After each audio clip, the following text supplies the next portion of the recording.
ಸಾಕು. ನನ್ನ ಹೆಸರು ಬಸನಗೌಡ, ಹಿರೇಬೂದ್ರ ಗ್ರಾಮ, ದೇವದುರ್ಗ ತಾಲೂಕು, ರಾಯಚೂರು ಡಿಸ್ಟಿಕ್ಕು. ಸಿಂಧೂರಿ 333 ಹತ್ತಿ ಯಾವಾಗಲೂ ಹಚ್ಚ ಹಸಿರು ಇರ್ತದೆ, ಮತ್ತು ತಾಮ್ರೋಗನು ಜಲ್ದಿ ಬರೋಂಗಿಲ್ಲ ಇದಕ್ಕೆ, ಮತ್ತು ತಾಮ್ರೋಗನು ಬರೋಂಗಿಲ್ಲ. ದ್ವಾಮಿನೂ ಸ್ವಲ್ಪ ಕಡಿಮೆ ಅನಿಸ್ತದೆ ಇದಕ್ಕೆ. ಏನು ರೀ, ಒಳ್ಳೆಯ ರಿಸಲ್ಟ್ ಆದದ್ದು ಬೀಜ. ಹೀಗಾಗಿ ಸ್ವಲ್ಪ ಏನಂದರೆ ಎಫೆಕ್ಟಿವ್ ಅಂದರೆ ಮಳೆ ಜಾಸ್ತಿ ಆದ ಕಾರಣದಿಂದ ಒಂದು 4-5 ಕಾಯಿ ಕುಲ್ಡಾಗ್ಯವ. ಉಳಿಕೆದೆಲ್ಲ ನಂಬರ್ 1 ಕ್ಲಿಯರ್ ಅದ. ಸಿಂಧೂರಿ ಮಾಡುವವರಿಗೆ ಚಲೋ ಅನ್ನಿಸ್ತದ, ಏನು ರೀ, ಚಲೋ ಅನ್ನಿಸ್ತದ.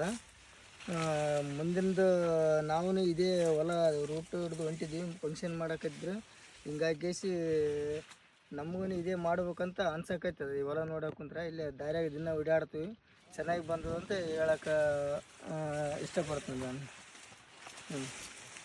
ಇಲ್ಲ, ಕಾಪು ಗೀಪು ಎಲ್ಲ ನಂಬರ್ 1 ಆದ್ರೆ ಏನು ಮಾತಾಡೋಂಗಿಲ್ಲ. ಗಿಡಕ್ಕೆ 35-40 ಕಾಯಿ ಆಲ್ರೆಡಿ ಸಟ್ಟಾಗಿಬಿಟ್ಟದ. ಚೆನ್ನಾಗೈತ್ರಿ, ಹತ್ತಿನೂ ಹೊಡೆದದ.